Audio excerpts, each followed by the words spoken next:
అయితే ఇక్కడ సనాతన ధర్మం అనేటటువంటిది ఆచరించే విధానము అది మన యొక్క కర్మానుసారంగా ఉంటూ ఉంటుంది. అయితే ఇక్కడ కొన్ని ప్రాంతీయ ఆచారాలను బట్టి విధానాలు అనేటటువంటివి మారుతాయి, ముహూర్తాలు అనేటటువంటివి కూడా మారుతూ ఉంటాయి. అయితే మనకు రెండు రకాల భూములు ఉన్నాయి. ఒకటి కర్మభూమి, రెండవది పుణ్యభూమి అని అర్థము. ఈ దక్షిణ భారతదేశం అంతా కూడా కర్మభూమి అని అంటారు, ఉత్తర భారతదేశం అంతా కూడా పుణ్యభూమి అని అంటారు.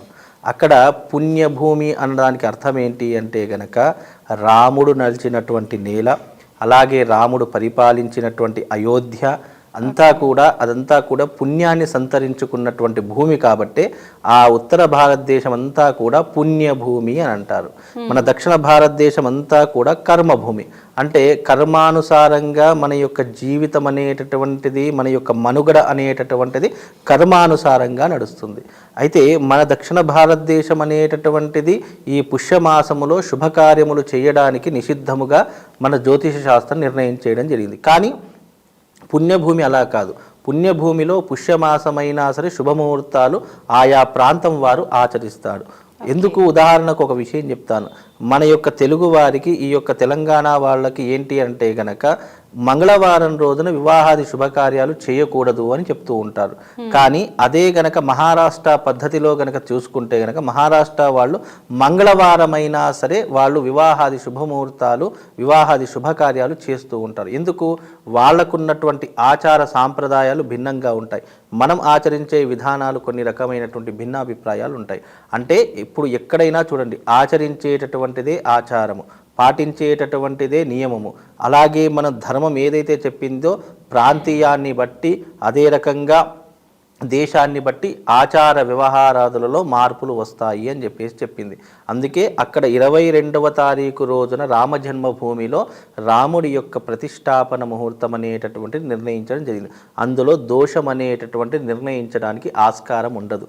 దాన్ని మనం తప్పు పట్టడానికి కూడా ఆస్కారం ఉండదు. ఎందుకంటే అంత పెద్ద రామ మందిరం అనేటటువంటిది నిర్వహిస్తున్నారు అంటే అక్కడ ఉన్నటువంటి జ్యోతిష్యులు ఊరికే పెట్టరు ముహూర్తం. అది పుణ్యభూమి, మనది కర్మభూమి. అక్కడ పుణ్యభూమి ఏది చేసినా కూడా తప్పు లేదు. అంటే శుభముహూర్తాలు కానివ్వండి, వివాహాది క్రతువులు కానివ్వండి, గృహప్రవేశాది క్రతువులు కానివ్వండి, ఇలా ఏ శుభకార్యము చేసినా అక్కడ దోషం అనేటటువంటిది ఉండదు. మనది కర్మభూమి కాబట్టి మనకంటూ కొన్ని నియమాలు ఏర్పరచుకున్నాం కాబట్టి మనకు అవి తప్పులా కనిపిస్తాయి. కానీ అక్కడ ఆ భూమికి తప్పు లేదు. మనది కర్మభూమిలో మనకు పుష్యమాసం పూస కూడా కూర్చోవడం, అంటే శుభకార్యాలు గృహప్రవేశాది క్రతువులు కానివ్వండి, వివాహాది క్రతువులు కానివ్వండి, ఇవి చేయడానికి నిషిద్ధంగా మన యొక్క ధర్మం మనం ఆచరణ చేసుకోవాలి. అంటే ప్రాంతీయాన్ని బట్టి ధర్మం మారుతూ ఉంటుంది, ఆచారం మారుతూ ఉంటుంది. ఇది మాత్రం ప్రతి ఒక్కరూ గుర్తుపెట్టుకోవాల్సినటువంటి అంశం అమ్మ. అయితే గురువు గారు, ప్రతి ఒక్కరికి కూడా ఇంటింటికి తిరిగి అయోధ్య నుంచి పంపించిన అక్షంతలు అని చెప్పి ఇస్తున్నారు కదా గురువు గారు, వాటిని ఏం చేయాలి గురువు గారు? అయోధ్య నుంచి వచ్చేటటువంటి అక్షతలు ఏవైతే ఉన్నాయో అవి ఏవైతే అంటే రాముడి యొక్క అక్షతలతో పాటు పత్రికను కూడా ఇస్తున్నారు. ప్రతిష్టాపన ముహూర్తానికి సంబంధించినటువంటి ఆ యొక్క పత్రికని కూడా ఇస్తూ ఉన్నారు.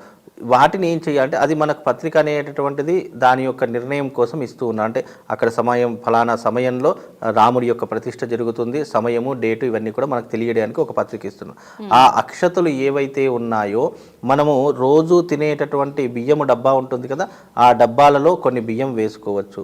లేదంటే అదే మూటను కట్టుకొని మనం ఇంట్లో ఉన్నటువంటి బీరువాలో కానీ, లాకర్లో కానీ, లేదంటే మన వ్యాపార స్థలంలో ఉన్నటువంటి లాకర్లో కానీ అది ఆ బియ్యాన్ని అక్కడ పెట్టుకోవడం ద్వారా ఆ రాముడి యొక్క సంపూర్ణమైనటువంటి అనుగ్రహం కలుగుతుంది అనేటటువంటి అంశం ద్వారా, అంటే అవి ఒక శుభానికి సూచకము, అవి అదృష్టానికి కారణమవుతూ ఉంటాయి. సాక్షాత్తు శ్రీరాముడు నడిచినటువంటి నేలలో అక్కడ నుంచి వచ్చాయి అని అంటే కనుక అవి పుణ్యముతో సంబంధం. అందుకే ఇంతకుముందు చెప్పాను, పుణ్యభూమి అంటే మనం అక్కడ ఉన్నటువంటి ఏ వస్తువు మన దగ్గరికి వచ్చినా కూడా పుణ్యాన్ని కూడా సంపాదించి పెట్టుకుంటాము. ఆ శ్రీరాముడి యొక్క సంపూర్ణమైనటువంటి అనుగ్రహము, పుణ్యము మనకు సంపూర్ణంగా దొరకాలని చెప్పేసి ఇంటింటికి కూడా ఆ అక్షతలను అనేటటువంటిది ఇవ్వడం జరుగుతుంది. అవి ఎవరి ఇంటికి వస్తే అది అదృష్టయోగంగా, శుభసూచకంగా భావన చేసుకొని వాటిని బియ్యం డబ్బాలలో కానీ లేదా మన గల్లా పెట్టెలలో కానీ పెట్టుకోవడం ద్వారా మనకు పుణ్యము పురుషార్థము సాక్షాత్తు శ్రీరామచంద్రుడే మన దగ్గర ఉన్నటువంటి అనుగ్రహం అనేటటువంటి మన మనసులో ఒక భావన చేసుకోవాలి. కాబట్టి ఈ రకంగా వినియోగించుకోవచ్చు. అలాగని చెప్పి తొక్కుట్లో కానీ పారేయడం కానీ చేయకూడదు. అలా చేసినా కూడా దోషభూయిష్టం అవుతుంది. అలా చేస్తే పాపాన్ని మూటగట్టుకున్నటువంటి వాళ్ళతో అవి ఒక బియ్యము రూపకంగానే కాకుండా అక్షతలు అంటే ఆయుష్ని ప్రసాదించేటటువంటివి, అదృష్టాన్ని ప్రసాదించేటటువంటివి, ఎన్నో రకాలైనటువంటి శుభ సూచకాలతో రాముడి యొక్క సంపూర్ణమైనటువంటి దివ్య ఆశీస్సులతో అవి మన ఇంటి వరకు వచ్చాయంటే మనం కారణ జన్మలము. ఆ రాముడి యొక్క సంపూర్ణమైనటువంటి అనుగ్రహము మనకు లభించిందని భావన చేసుకొని అవి మన ఇంట్లో పెట్టుకుంటే గనక అదృష్ట యోగం అనేటటువంటిది కలుగుతుంది. ఆ రాముడు కూడా మన వెంటే ఉన్నాడు అని చెప్పేసి మనం భావన చేసుకోవాలమ్మా. అదే. కానీ గురువుగారు చాలా మంది ఏం చెప్తున్నారంటే అక్షంతలు మనకు కొద్దిగా ఇచ్చారు కదా, దాంట్లో మనం ఇంకొన్ని కలుపుకొని దేవుడి దగ్గర కొన్ని ఉంచుకొని ఇప్పుడు మీరు చెప్పినట్టుగా ఇంకొన్ని మన తలపైన వేసుకోవాలి. ఆ ఎప్పుడైతే ప్రతిష్టాపన జరుగుతుందో అప్పటి వరకు పూజా మందిరంలో పెట్టి ఆ తర్వాత మనం తలపైన వేసుకోవాలి అని అది వేసుకోవచ్చు. అట్లా కూడా వేసుకోవచ్చు. కాకపోతే ఏంటి అంటే గనక మనం ఏదైతే ఆహార ధాన్యములు భుజిస్తున్నామో దాంట్లో వేసుకోవడం ద్వారా మనకు ఇంట్లో ధనధాన్యాదులు సమృద్ధిగా ఉంటాయి అని ఒక భావన. అలాగే మనము గల్లా పెట్ట ఇప్పుడు ధనమూలం ఇదం జగత్ దేవుడి దగ్గర పెట్టినా మనం గల్లా పెట్టెలో పెట్టినా మనము దాని యొక్క పుణ్య ఫలితాన్ని పొందడానికి అని అనుకుంటాం.